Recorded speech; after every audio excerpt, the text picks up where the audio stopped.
For more information on my programs, please visit masajady.com. That's MASSAJADY.com. Hello, this is Masati. Welcome to my podcast, Exponential Intelligence. This is episode 122. It's part of the Ascendance series. So it's Ascendance, The Arrival. My guest here, Ron D'Amico, has gone through a fantastic and quite an amazing journey. And we're going to go through, talk about the process that he's gone through, where he was before he met me, through the process, which is really important for many of you because you'll get a lot of, say, golden nuggets on, say, what to expect, and then where he is at now. And normally, we start from the beginning, and go forward. But, Ron, I want to do it a little different. Let's start from where you are now, okay? And then that way you get a better understanding on, as you go through the process, the audience listening or even watching on video, they get to understand it's like why things happened the way that they did. So that's why I want to do it that way. So let's go ahead and just start jumping. And then we'll talk about what you do and all that. Sure. So right now, well, maybe we should just talk about what you do now so they get an understanding. So what do you do? Just a brief statement, and then like how it's changed for you. I have what I call an energetic healing practice. I've been doing this for better than 15 years at this point. My process is similar to what Moss does in that my focus is to get to what the root imbalance is in people. And I'm just going to state it from the standpoint. Since I've been working with Moss, what I've noticed is the quality of what I'm able to do is cleaner and clearer. I'm able to get to the root issue faster. I'm able to get in what I normally would do in an hour. I can get done in 15, 20 minutes with people. And they're noticing the transformations for themselves even more so. The levels of detox people are going through is significant. The changes that they're going through as the detox is occurring is pretty significant as well. I mean, they're noticing it week by week at this point. Right. So let's talk about detox for a second. I know there's a lot of new people. Yeah. So detox is you're from your point A, and then you want to get to point B. The process that you use at a spirit level, emotional level, physical level, all the things that make you human, changing from where you are from, again, point A to go to point B. Sometimes it's a kind of a rough road for some of those people who have had a rough life. For some of the people who, say, experienced life before, maybe more clearer, it's an easier road. So it's all dependent on you. Oh, and also the detox. As he was talking about his point, so he said the detox is more intense for people. So what that means is, say, in his practice, and correct me if I'm wrong, in his practice, it might have taken him, and I'm just throwing out numbers, say like a couple months to transform somebody's life. So the detox, obviously, it's a little more watered down. And now those weeks or those months are like compressed into maybe a week. Yes, and even less for some people. Exactly. So the detox is a little more intense. Simple as that. Yeah. You still go through the same, say, space of detox, but in a compressed time frame. Exactly. So continue on.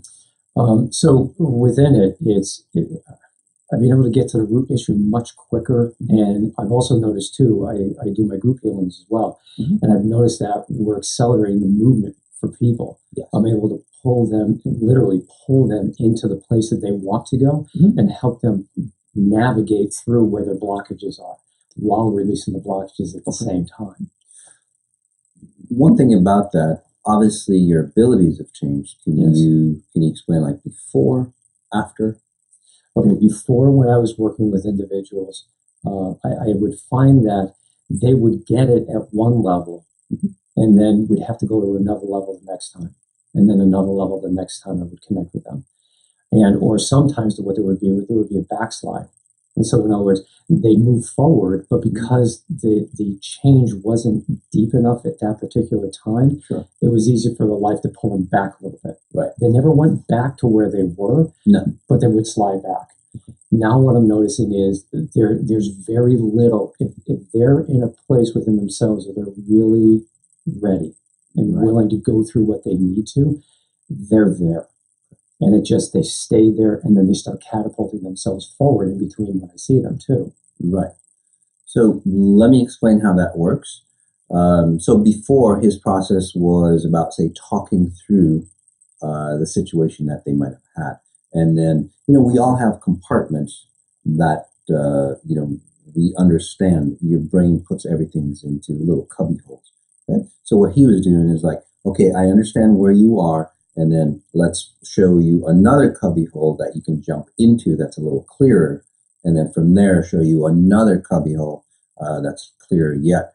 Does that make sense? Makes perfect sense. Okay. So it's more not logical, logistically, at a brain level, one step to the next step to this. So it's a level of understanding, yes. Again, which takes a lot of time, a lot of willpower, a lot of determination. What he's explaining now, however, is that he's changing the underlying programming, or that cubby hole that they understand, say, their logic from.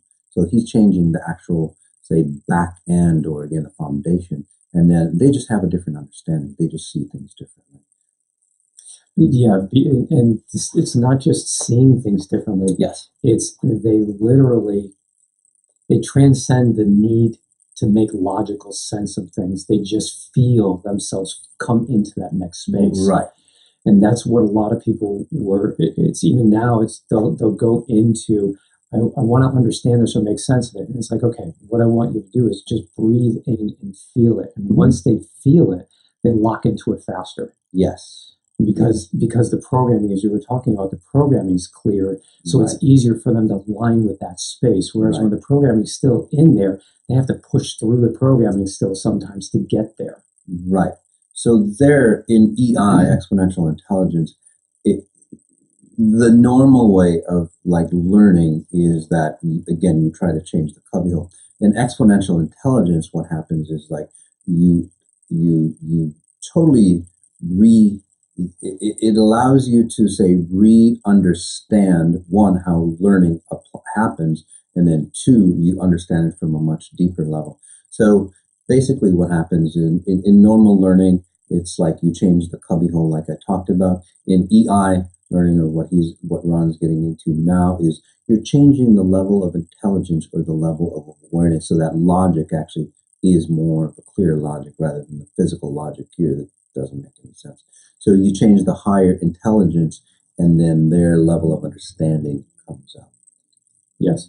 The way I explain it to them is their level of awareness expands. Yes. So it's not about logic at a framework of the mind. No. It's the spirit logic that they get, and they're just, oh, I got it. They can feel with every fiber of their being they get it. Exactly. And I just want to stress, guys, it's not the logic of your physical mind. The logic of your physical mind, if you had the proper logic, is you wouldn't have the situation or issues that you have. Right. So it's not about conscious level logic. So that's the dynamic that's been significantly changing. It's you pull the patterning out of the system, and even if they want to try to find it again, they really can't. No. And as a result of it, the transformations are deeper. Yep. And the life changes are more significant, because then they start noticing a cascade of unfolding every day afterwards. Yes. And they start to get it. And it's not an intellectual getting. It's like their body just clicks into the new space more completely. Right. And they're like, oh, I have it. Yes. So again, that's why I call it a total a reprogramming, where there's no willpower, because you're just different. You don't have to say force yourself to start relearning, because the relearning has already happened for you. You're just changing your habits, your attitudes, your environment, the outside world. Yeah, there's no need to massage you into that space. No. You make way, and then space is there. Exactly. And then you just step into it. Let's talk a little bit about, say, what you see, or how you sense things. Seems like that's changed quite a bit as well. More. Well, let's just say less clairvoyant, clear audio, and all those physical things on how we attach. The way it used to be for me was I would rely on an awful lot on what I heard, what I saw, body language and the like, as a way of tapping into what was there. Now what I'm noticing is it's just there's an awareness. No matter what they're saying, it's, oh, this is what is creating where they're saying this from. You start feeling where the programming began that initiated the words or the behavior or the experience they had. So I'm seeing behind what it is they're saying, whereas I wasn't able to access that at that level before. Right. And that's a significant shift, because once I become aware of that, then I focus on that and it begins to fade away. And once that fades away, then what I find is if I become aware there needs to be something that needs to be brought together. I call it a knitting of things together. You call it installing programming. Right. Okay. You just help that come into form. And then once that occurs, you actually get to watch, I get to watch it translate all the way through into the soul, into the physiology, and then into the way they present themselves, into their persona, because you get to watch it layer by layer progress as they become literally a new person before your eyes. And it's more of a knowing. It is. Well. It's just, I know it's there. Right. There's no question, and I've stopped questioning it at this point. It's just now oh, that's what it is. And we just move into it. So as you can see, again, Ron coming in for that arrival. But let's talk about where he started. So before you met me, Ron, if you can go through the process. The whole thing for me started about almost 30 years ago, when I literally started falling apart physiologically. No medical doctor could figure out what was going on with me. I went to a psychiatrist. He said, you have PTSD. Perfect. What do we do? He goes, I'm going to put you on meds. I said, it's not happening. And then I happened to run into an individual who called himself a healer. And I was just drawn to it like a magnet. And when I connected with him, that started opening everything up. He literally started opening up things in me that I always knew existed in me, but they were able to start coming to the surface. Now, and this has been the theme of what's occurred when I've worked with individuals.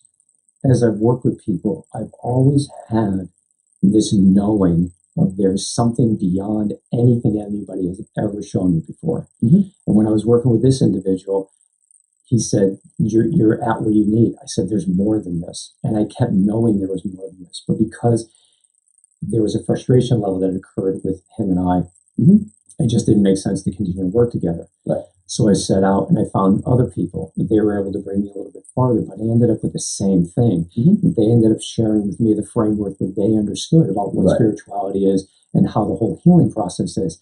And I said, there's something that works beyond this, because everything was a physical, mental, emotional step into awakening. I'm going, this doesn't make sense to me, but that's all I kept seeing. Well, it makes sense to a point to get you there. And then it's like, well, there's more. Why can't I get to say that more? Right. And you're right. It did make sense. But for me, I was always looking to the piece that I'm seeing now. Yes. You know, it's like I always knew it was there and we were never tapping into it. And then that ended up hitting a wall. And then I moved on and the same thing happened. And what happened with each and every one of these people that I've worked with well over a dozen individuals.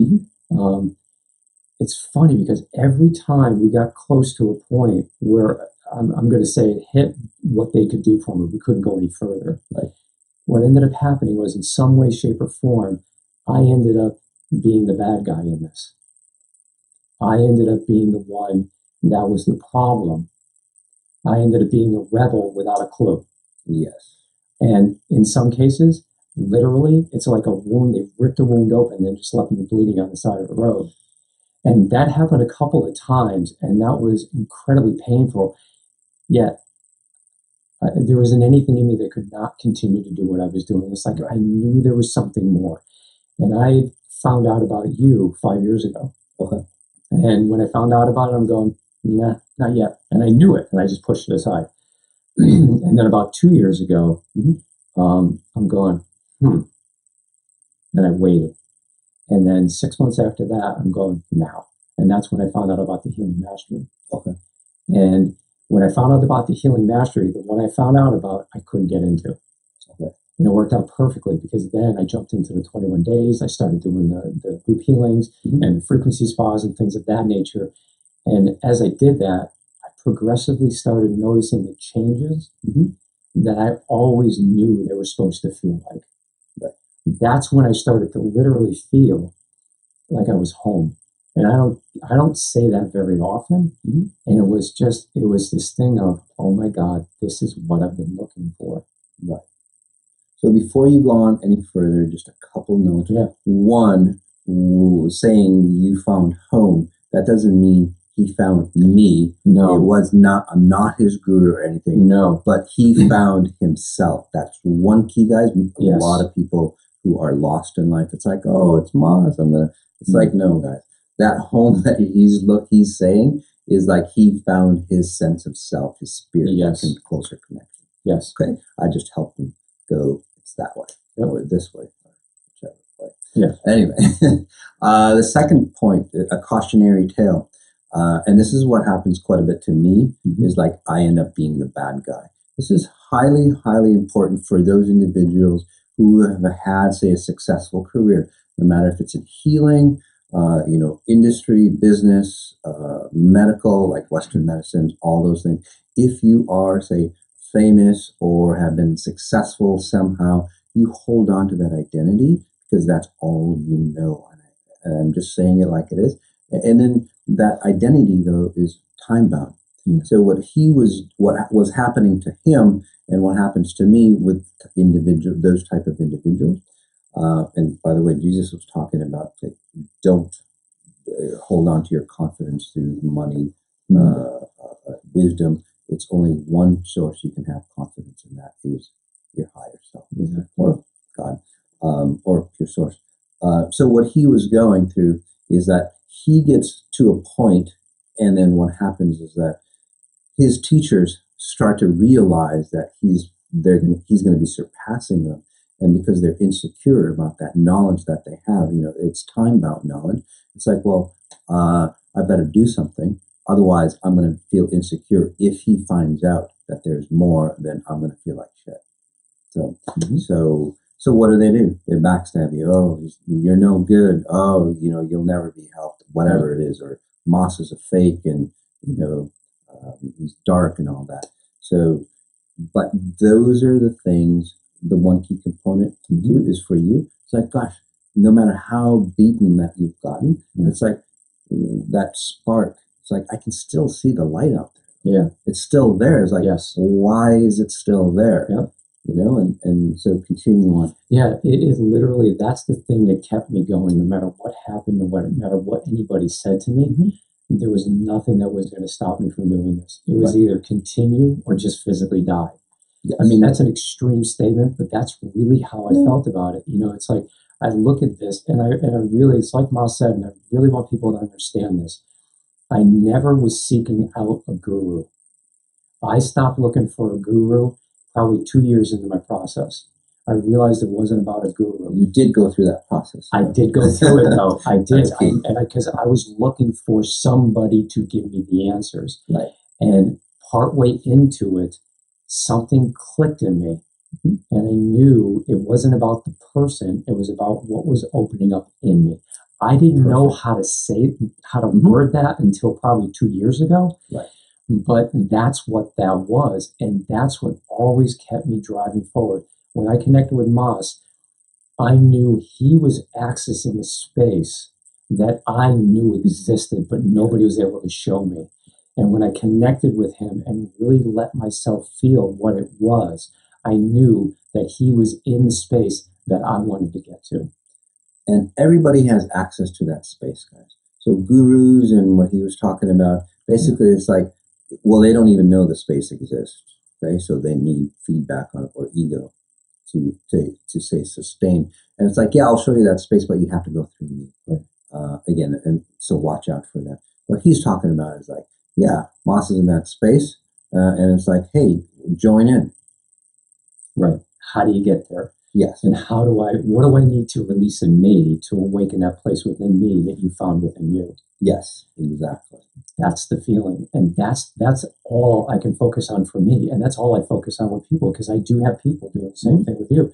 It's like they want to lean on me. It's like, guys, it isn't me. No. And you don't ever want to think that it's me. No. Because we just happen to be people, that have chosen to get to that space and that way of being.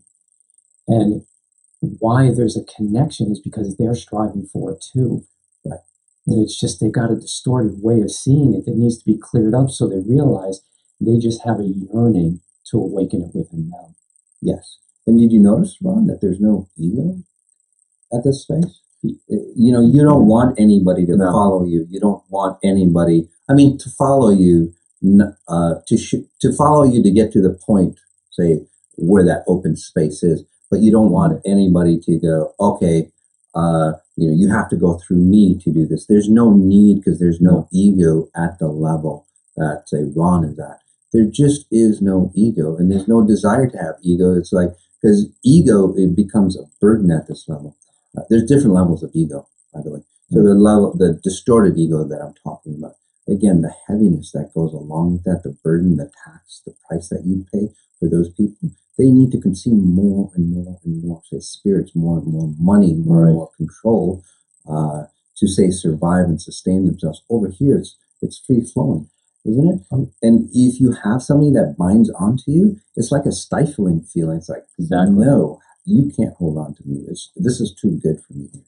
You get to that place where it's like somebody wants to give themselves over to you, and you're so free. You couldn't be burdened with a slave. You couldn't be burdened with somebody dragging along behind you. Yes. Because then the whole collective starts to drag down. Yes. And it's like all I want for you is to find your innate freedom. When you find that, then all you're going to want to do is help other people find that. Right. So, so the innate freedom. So, again, people at, say, the lower frequencies, they need somebody to cling on to. Yeah. They need a leader. They need whatever, which is totally fine. But again, it's that attachment. Once you get to a certain level, you know that there's nothing that you need from outside yourself. And then what he was saying is, like, say they open up to a certain level, what happens is that, well, now you have two people that are at that level, which actually opens up higher levels, say, of ascendance for individuals. So in the book, Power versus Force, they talk about if an individual rises up to a level 500, they can awaken 750,000 individuals.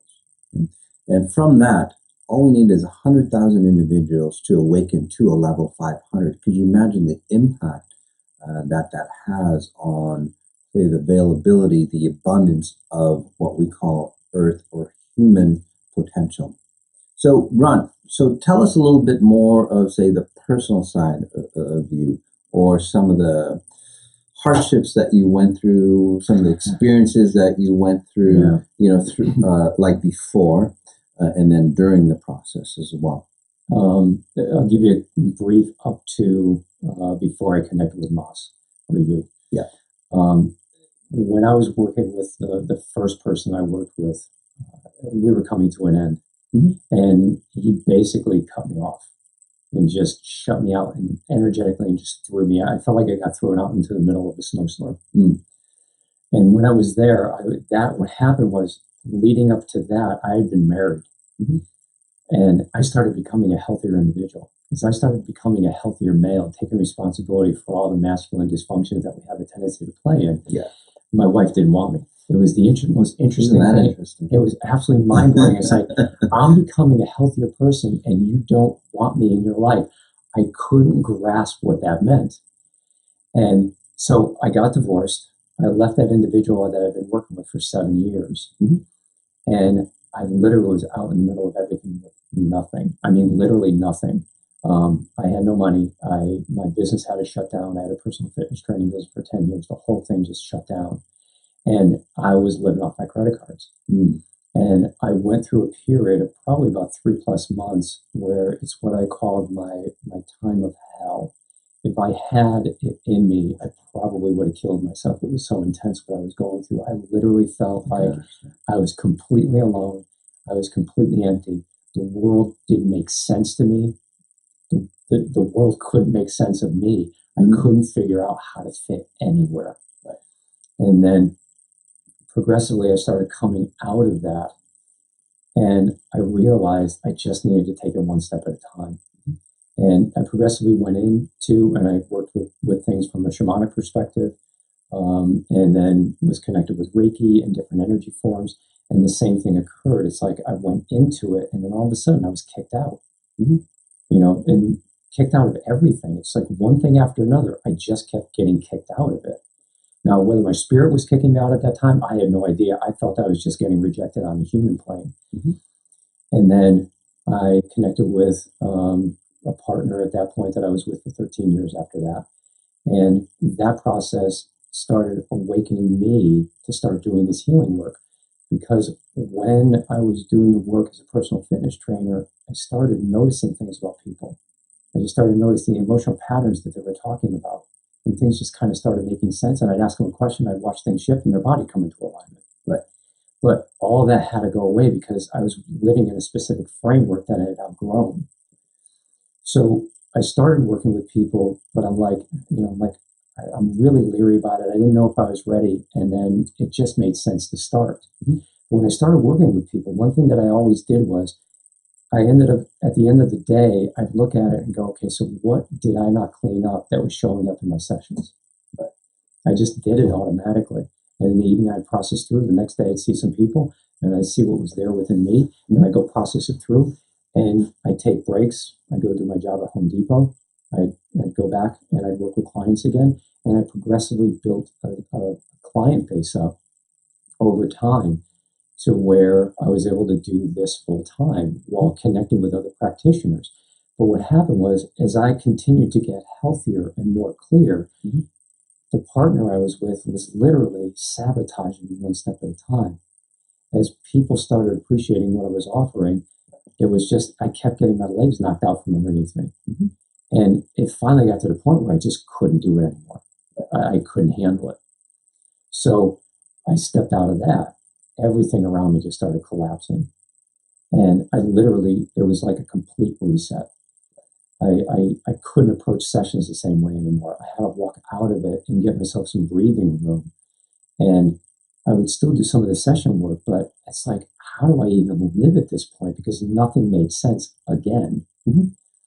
And then I started working with some other practitioners who did help me. They started with me a little bit before that drop off, and then they helped me through that transition. But then I connected with another partner who was amazingly helpful and was able to help me build, my true confidence, helped literally pushing me into who I'm meant to be. And as I did that, the people that were around me were literally coming after me, one after another after another. I had clients because I left my former partner who had cancer. I helped her along with other practitioners. We helped her get to the point where she was pretty much cancer-free. But because I left her, nobody knew the backstory, and that I was trying to figure out how to get out of it well before that even happened. But when I had the time to be quiet, it's like I went into the hospital. I shut my practice down. I went into the hospital with her, and I was there every single day for 3 solid months. And it gave me an opportunity without the noise of her voice and everybody around me. It really gave me an opportunity to get clear that I needed to move into a different direction. I could feel things in me starting to open up that weren't opening up before. And I knew there was more. And the people that I was working with for me kept saying, no, this is the framework that you need to work with. It's like, well, help me feel what you got to so I can find what that doorway is. And I want to walk into that doorway and see what's after that doorway. And they never gave me the opportunity to find the tools with their help.